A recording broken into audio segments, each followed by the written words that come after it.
O que é a regra da mão direita no eletromagnetismo? Por que é tão importante? O que a regra da mão direita nos ensina, nos indica, nos mostra? E o cubo de Gibson, como se aplica nisso tudo? Olá, meu nome é Manuel Gibson. Bem-vindo à 13ª parte da série sobre parâmetros magnéticos, uma introdução. Estamos interessados no comportamento e aplicações dos materiais magnéticos. Este vídeo é uma correção do vídeo publicado no dia 29 de maio de 2025, que apresenta incorreções na apresentação e aplicação da equação da força de Lorentz. Por favor, se você tiver baixado esse vídeo, não o considere mais. Substitua por este vídeo que estamos mostrando agora, que foi verificado e agora corrigido. Muito obrigado. Para isso, veremos os seguintes assuntos neste vídeo.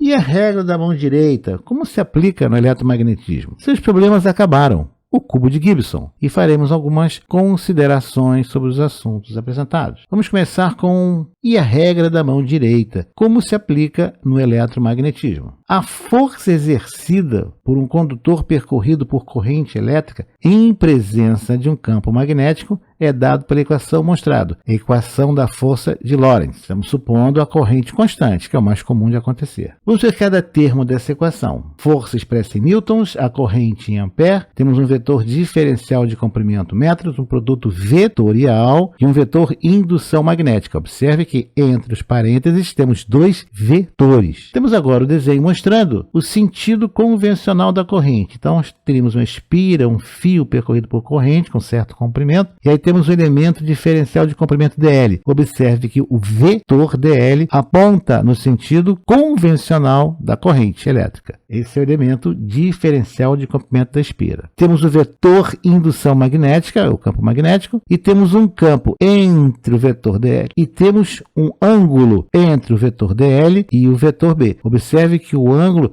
vai de dl para b, é o menor ângulo entre dl e b. O módulo da força que provoca esse torque é dado por b vezes I vezes L, seno de θ dlb, onde esse dlb é o ângulo entre o vetor campo magnético, a indução magnética B, e o fio condutor, sentido convencional da corrente, o menor ângulo, na situação considerada, e L é o comprimento do fio submetido a esse campo magnético. A força resultante sempre apresenta ortogonalidade com o campo magnético e o elemento diferencial de comprimento do fio, sentido convencional da corrente. Dica: os três elementos citados sempre têm que estar em um cubo, com um vértice em comum. O campo magnético, a indução magnética, não precisa ser necessariamente ortogonal ao elemento diferencial de comprimento, a corrente. A força atua sobre o condutor, fio da espira ou os fios da espira. Pode deformá-lo, pode afastá-lo de uma certa posição, pode puxar, empurrar, comprimir, esticar ou deformar esse fio. A força é ortogonal com o campo magnético e o elemento diferencial do fio, corrente, sempre interligados no mesmo vértice de um cubo. Use a dica do saca-rolhas com B e corrente na vetor para determinar a direção da força F. A regra é clara. Estique o polegar, indicador e dedo médio da mão direita, formando inicialmente ângulos de 90 graus entre esses dedos. Mantenha os demais dedos curvados. O polegar indica a direção da força. O indicador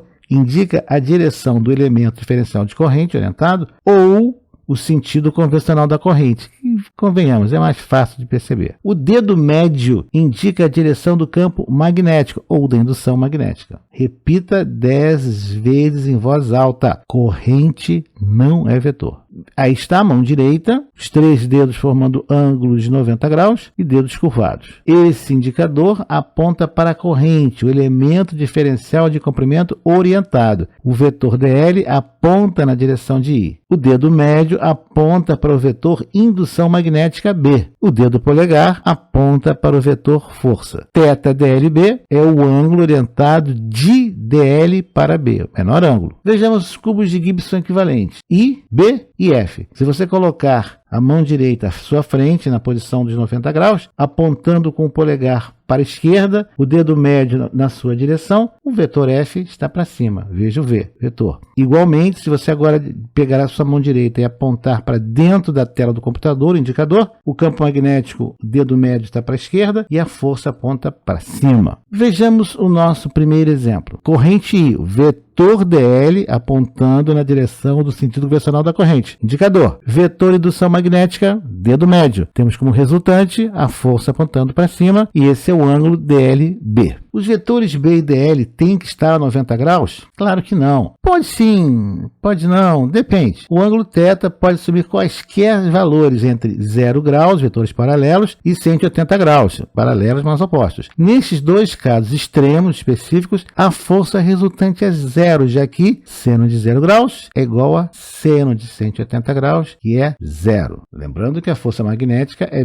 seno desse θ, desse ângulo. Um valor interessante para θ DLB é 90 graus, quando a força resultante é máxima, já que o seno de 90 graus é igual a 1. Então a força magnética, se você substituir, ela vai ser máxima quando o θ for 90 graus. Sempre vai ser um cubo, meio esticado, quando θLB é de 90 graus, mas ainda assim, no limite, você pode ver um cubo deformado. E a regra da mão direita continua válida. Exemplo 2. Nosso indicador agora, o DL, está apontando para baixo.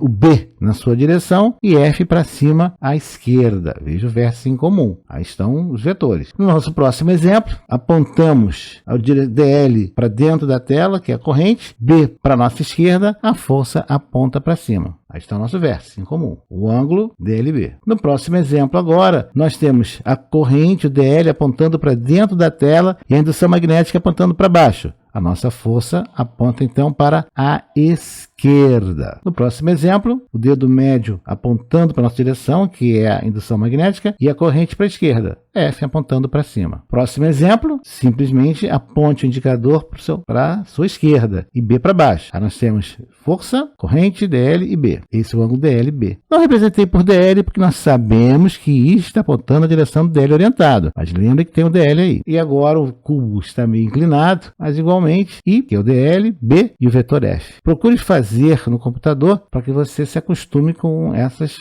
colocações dos vetores força, DL e B. Próximo exemplo agora, você vai apontar o indicador para a direita e o B virado como se fosse na sua direção. Você vai estar com o braço torcido, numa posição muito confortável não, mas já está facilmente pelo cubo de Gibson como é a composição de força. No próximo exemplo, simplesmente invertendo, agora a força está apontada na nossa direção, como se estivesse saindo da tela. E quando B e DL não fazem 90 graus entre si? Bem, não tem problema. Vejamos alguns exemplos desse ângulo BDL diferente de 0, 90 graus, 90. Vamos ver o que vai acontecer. Dois casos limites para θDL, 0 e 180 graus. Na esquerda, observe que DL, que é o vetor, aponta na direção de B. Força é zero. Na direita, observe que DL aponta 180 graus de B. A força é zero também. Em ambos os casos mostrados, a força resultante é igual a zero. Isso vai ser importante quando nos analisarmos a espira, motor DC, funcionamento. A equação é seno de θ. Tanto 0 como 180 graus, nós teremos a força igual a zero. A força é máxima quando esse θ é 90 graus. Veja na figura, DL e B a 90 graus. A força é máxima, apontando na nossa direção, saindo da tela. Aí está o ângulo θ DLB. Outro caso, nós temos a DLI apontando para a esquerda, nós temos B apontando para baixo, F também na nossa direção, 90 graus. A força é máxima nos dois casos, dado por B vezes I vezes L. B é o valor da indução magnética, I é a corrente que percorre o fio e L é o comprimento do fio que é submetido a esse campo, a essa indução magnética. Quando a força está abaixo do valor máximo, quando θ, por exemplo, é menor que 90 graus. Veja se figura esse cubo, seria um cubo deformado, né? O θ é menor que 90 graus. A amplitude da força depende do comprimento do fio, do campo magnético, da corrente e também do ângulo. Outra situação, quando o ângulo θ é maior do que 90 graus. Analogamente, a força vai depender desse ângulo e vai ser menor do que o máximo. Ela é máxima quando o ângulo é 90 graus. Fora disso, ou é zero ou menor que a máxima. O módulo da força que provoca o torque é dado por P vezes I vezes L seno de θ DLB. Esse é o módulo da força. Vai ser muito importante quando a gente for trabalhar nos nossos materiais magnéticos. θ DLB, lembrando mais uma vez, é o ângulo entre o vetor campo magnético, a indução magnética B, e o fio condutor, sentido convencional da corrente I, na condição considerada. E L